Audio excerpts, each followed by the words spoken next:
Good afternoon, I'm Kerry Robertson. And I'm Mike Carpenter. These stories are coming up on Newsline 9 at noon.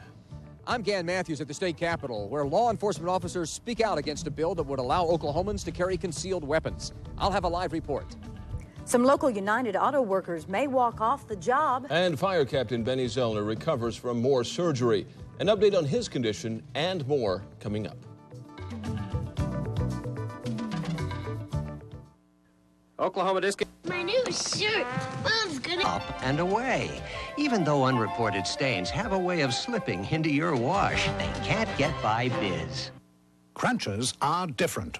All right, Spud, drop and give me 50. Potatoes have to be in perfect shape to be crunchers. Crunchers are different. In a blind taste test, Crunchers, the potato chips cooked in peanut oil, were preferred over other brands.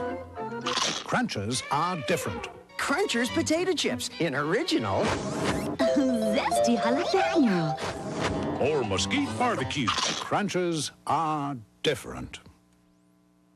KWTV 9, the spirit of Oklahoma.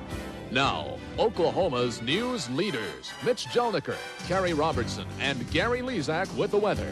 This is Newsline 9. Good afternoon, I'm Mike Carpenter. Mitch will be here at 5 o'clock. And I'm Kerry Robertson. Thank you for joining us. Should you be able to carry a concealed weapon? Lawmakers are trying to decide. Newsline 9's Gan Matthews has more on the public hearing from the Capitol. Gan? Kerry, the bill in question is House Bill 1322. It's already passed the House. It's now before the Senate. As you say, the bill would in effect make it lawful for Oklahomans to carry concealed weapons if they receive firearms training and if they haven't been involved in crimes involving firearms or drugs. This morning, the Senate chamber was filled with law enforcement officers, police, sheriffs, OSBI. They are up in arms against the bill. The citizen wants to be able to walk safe in their community and not be fearful. And that is a serious problem now, but I don't think the citizens of the state of Oklahoma wants the right to be armed. And again, I repeat, it's a very dangerous bill for the life of those street cops and police officers in general. But the bill has its defenders, too. The baddies are carrying guns. I'm not a law enforcement officer. I never have been.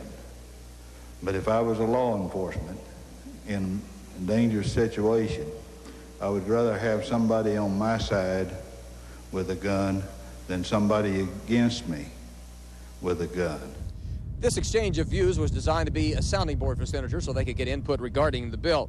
The concealed weapons bill, is now before the Senate Government Committee. If it passes, it will obviously pass without the support of a lot of state law enforcement officers. Reporting live from the state capitol, I'm Gan Matthews, Newsline 9. Gan, thank you. And some Oklahomans say anyone who wants to own an assault rifle should be allowed to have one of those. Thousands have signed a petition asking President Bush to oppose any law banning the sale of those weapons.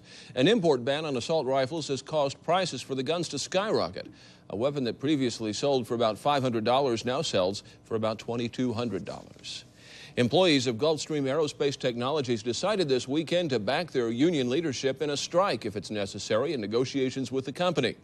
About 400 UAW members work directly for Gulfstream at Wiley Post Airport. Another 400 work on a subcontract basis.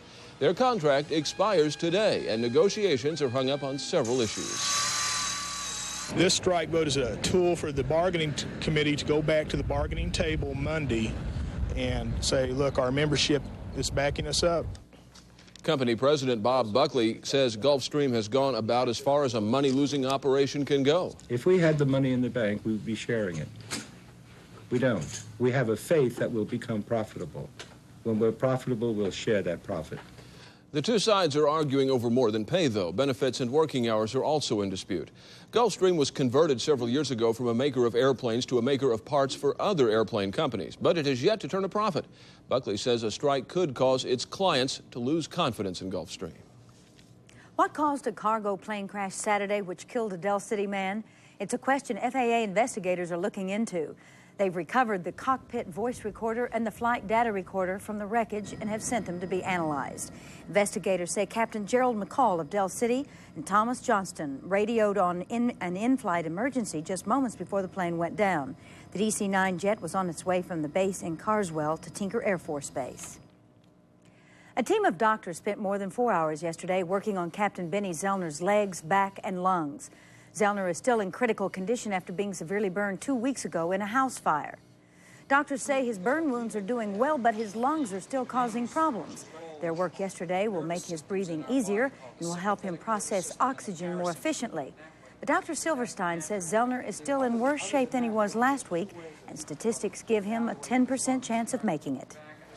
Remember that while that sounds pretty bad, there's 10% that did make it. And there's no reason that Benny can't be one of that 10, and we're sure fighting for that. Silverstein says Zellner has received dozens of get well cards and letters. Those are pasted to the walls of his room to make things a little more cheerful. Some would call her handicapped, but by her own standards, she is handily equipped to send folks around the world. And as Newsline 9's Kim Cook tells us, this Midwest City woman hasn't let a paralyzing illness stop her from seeing the world through other people's eyes. Mary Harper's everyday chores take a little longer than yours and mine. It takes a little extra effort for her to do things that we often take for granted. When she can't do something, her friends and neighbors help her out. And in return, she tells them where to go. On vacation. I've always enjoyed traveling, so I thought it'd be perfect just to work part-time. It's something that I really enjoy doing. 2 years ago, a rare disease left Harper completely paralyzed. Her recovery, she says, has been slow, but her spirits have never lagged, which is why Charles Cook hired her. I hired her because I thought she would be a real asset to my company. Not because she was in a wheelchair or anything like that, but because she was vitally interested, and because of the fact that she knew it, and she was enthusiastic. And of course I was also doubly impressed because she was handicapped and had all these other qualities. She resisted computers at first, but now Harper says she couldn't do without one. And working at home is good therapy, and she says good for her clients. It gives me a feeling of feeling useful, because we have more time. We can, get all sorts of extra information for them that a person that works in the office can't do. And, it's a satisfying feeling that you're doing a good job. Harper has traveled all over the world, but she says she's still going places by making sure others are going places. Kim Cook, Newsline 9. Well, it's supposed to be the first day of spring, but winter weather is on the way. Gary Lezak will have the forecast coming up, and we will also tell you about another airline walkout. A brutal murder trial gets underway. An election in El Salvador spurs violence. And another fatal helicopter accident. That story and more coming up next.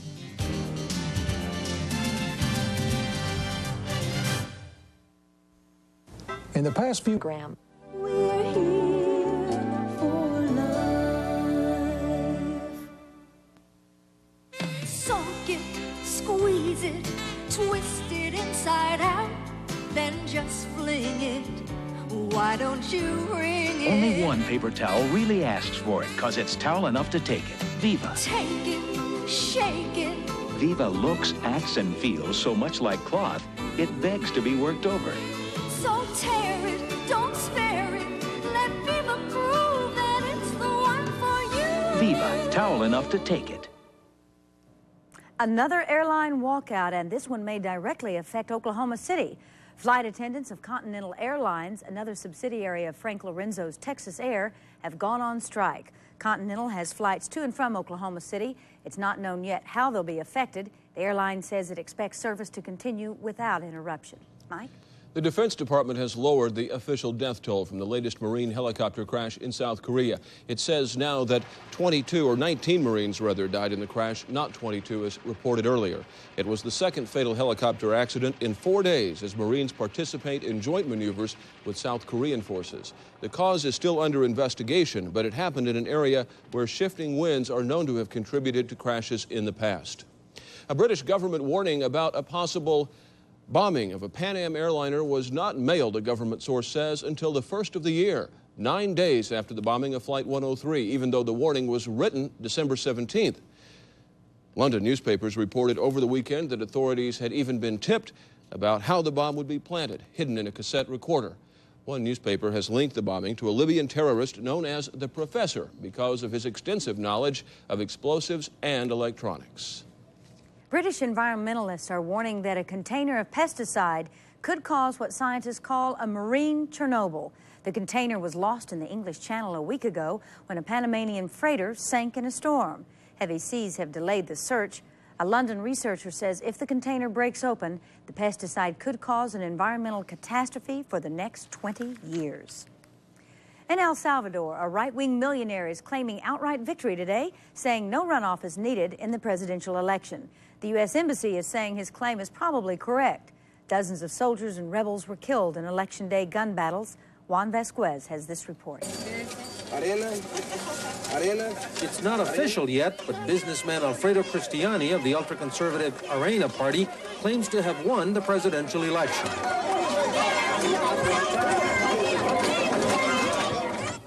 If so, that means the reform-oriented Christian Democrats are out, a hardline party is in, further polarizing a country already divided and exhausted by nearly a decade of civil war and 70,000 killings. Guerrilla attacks failed to stop the voting, but the rebels intend to keep fighting until they can reach a negotiated settlement on favorable terms. The victory by the right and a poor showing by leftist candidates may harden the position of guerrilla commanders who claim a fair election can't be held in the middle of a civil war. For reporters covering the conflict, it was a particularly bloody event. 3 journalists were killed and 2 wounded over the weekend. CBS newsman Scott Wallace was with Dutch cameraman Cornel Legros in a town held by the guerrillas when the army counterattacked. And then more shots came, more shots. They started shooting again. There was incoming fire. They started shooting again, but we couldn't see anything out through the foliage. And all of a sudden, Colonel was hit, and he was 10 feet from me. If Cristiani wins with more than half the votes, he will be the next president.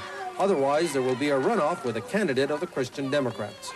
Juan Vasquez, CBS News, San Salvador. Still ahead, Gary Lezak with the weather. You can already see that it looks pretty bad outside, and he'll tell us how much worse it's going to get. He'll have the bad news in a few moments. Stay with us.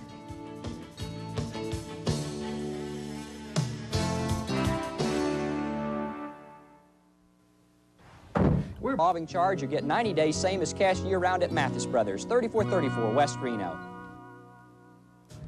Gary Lezak here. Now, I had hoped that we had seen the last of the really cold temperatures. I guess really cold is a relative term, but it's really cold for me.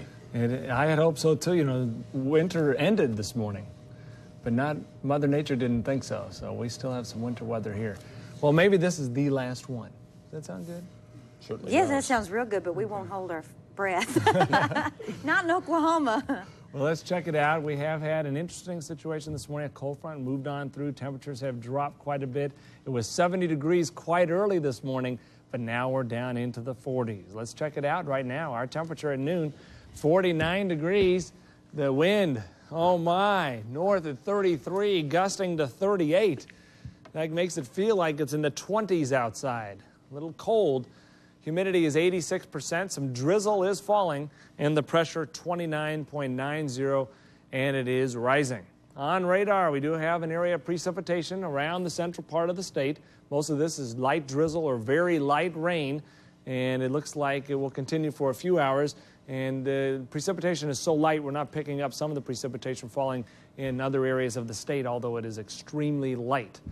Okay, all that is just moving very slowly off to the east as well. Temperature stats, 92 degrees, our record high, 12 back in 1965. This morning, well, actually now 49 degrees. This morning, it was 70. We were on our way into the 80s, but it stopped. We went down. The cold front came through, and we should continue to drop into the mid and low 40s during the afternoon. 62, our normal high, 38, our normal low, and we'll be below that tonight. Temperatures across Oklahoma in the 40s, 50s, 60s, 70s, and 30s. Quite a range. 36 degrees at Gage, 77 at Ardmore. We can take a better look at this. In fact, quite a blizzard going on. Garden City, Kansas, 4 inches of snow on the ground with 35 to 45 mile-per-hour winds just north of Dodge City. It is really bad. If you're heading northwest, as soon as you get to Dodge City and northwest of that area, the road conditions will be almost impassable this afternoon due to blizzard conditions. Visibility is down to 0. So be extra cautious if you're heading that way. Otherwise, that'll be about the extent of it. I don't think the snow will get much further south than that line. It may get all the way to Wichita, Kansas, and maybe a little bit of snow around Gage in Oklahoma, but over the body of Oklahoma, over the main body from Gage eastward, accumulations will be less than 1 inch. And as soon as you get to central Oklahoma, you may see a snow flurry tonight, but I don't think we'll see any accumulations at all. But in the Panhandle, a different story, maybe 1 to 3 inches with some blowing of that snow. And then out ahead of this cold front, 77 at Ardmore, 79 at Dallas. This will move on through, and thunderstorms will fire up. There could be some severe weather in extreme southeastern Oklahoma and in Texas today. On our satellite shot, there's our upper-level storm. We'll have to watch it carefully. It's going to drop southward and weaken. If it were to turn the corner and come up over us, we could end up with some snow. But right now, I don't think so. I think we'll just end up with some snow flurries around central Oklahoma. Elsewhere, for tomorrow, high pressure moves in, 53 at Dallas, 67 degrees in Houston. A lot of people on spring break, 54 down there tomorrow, and it won't be that great. But by the end of the week, it should be wonderful. 45 today, 46 tomorrow, 58 by Wednesday, and then there you go. By Friday, back up to 70 degrees. Springtime started at 9:28 this morning. It's going to feel like winter for a day, and then we'll be back to spring by the end of the week. Forecast for the state. Turning colder, windy with showers. South wind shifting to the north, 35 to 75 degrees. It's supposed to be like that in springtime. For tonight, a few snow flurries northwest with showers in the southeast. Northerly winds 20 to 35 and gusty, making it feel like it's about 10 degrees outside. And for tomorrow, the snow will be ending, clearing skies, northerly winds, 40s and 50s. And for Oklahoma City, today's high, a rather cold 45. Our temperatures are actually dropping. And then 46 degrees tomorrow. This will be our last cold blast. Good. I hope you're right. I do too. I hope so too. You have a lot of support in that. All right. What's coming up tomorrow then on TV9 Morning? Well, if you exercise, you need to make sure you keep your feet healthy. Fitness educator Barbie Vervac joins us with some guidelines. And fashion consultant Joanne Fullerton will be here with spring fashions from Jaeger. And the Beef Commission's Sarah Branscombe will be here preparing flank steak. All that tomorrow morning, bright and early at 6 a.m. Hope you can join us then. Still to come on Newsline 9, what goes into winning the prize at the FFA Junior Livestock Show? That's after this look at prices from the Oklahoma National Stockyards.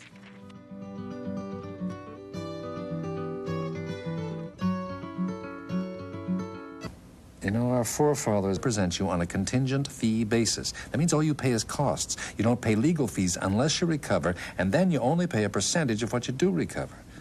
So you see, it doesn't cost you any more to have an experienced, caring attorney working for you. I want you to call this number, and they'll send you a free brochure. It tells you when you can recover money for your injuries and how to find an experienced lawyer. But don't wait too long. Your time to act may be running out under Oklahoma law. This referral service is free, including the phone call. Look, I want the American justice system to work for you. Let them help, okay? For some, it was sheer excitement yesterday at the state fairgrounds. Students from across the nation were out in full force for the annual FFA Junior Livestock Show. Some contestants were showing their lambs and their homemade woolen wear, while others were showing the hard work and determination it takes to win a blue ribbon. You have to walk them every day to build up their muscling and their leg and their strengthness and everything. And then you have to shear them to see if they have the correct amount of finish. And then before the shows, you have to wash them and blow them and clip them again. And just, that's about all. After the show, some contestants find it hard to say goodbye to their animals, but all agree it's worth the work. Tomorrow is the last day of the show. It does sound like an awful lot of work. I don't do that to myself. Coming up this evening on Newsline 9, we'll have the latest as flight attendants walk off the job at Continental. What will the impact be for Oklahoma travelers? Also, concerned parents speak out today about housing for their disabled children and what will happen when a home has to be shut down. And we'll hear a courageous story about an Oklahoma boy and his miraculous recovery. This and more coming up at 5 and 6 on Newsline 9. You know, Doris in southwest part of the city, I don't know her last name, but I forget what it was. She actually, right now, as we speak, has 4 eggs standing up, and they've been standing for 3 hours. And she's waiting for them to fall. You know, on the spring equinox, you can do that. Oh, that's right. You can do that any day of the year. I know. That is just an old wives' tale. Oh. Well, if you can do it on the first day of spring, you can do it any day of the year. I can't do it at all. Probably, well, Doris, they're probably going to be standing for a little while longer then. Let's check our 5-day forecast. Today's high, well, we're dropping into the 40s. 60% chance of some light rain, a slight chance of snow flurries tonight and tomorrow. Doesn't look like anything significant. 70 Friday. I was out of firewood and didn't think I'd need any more. But I'm sorry. Yeah, I need some more. Thank you, Gary. Thank you for joining us.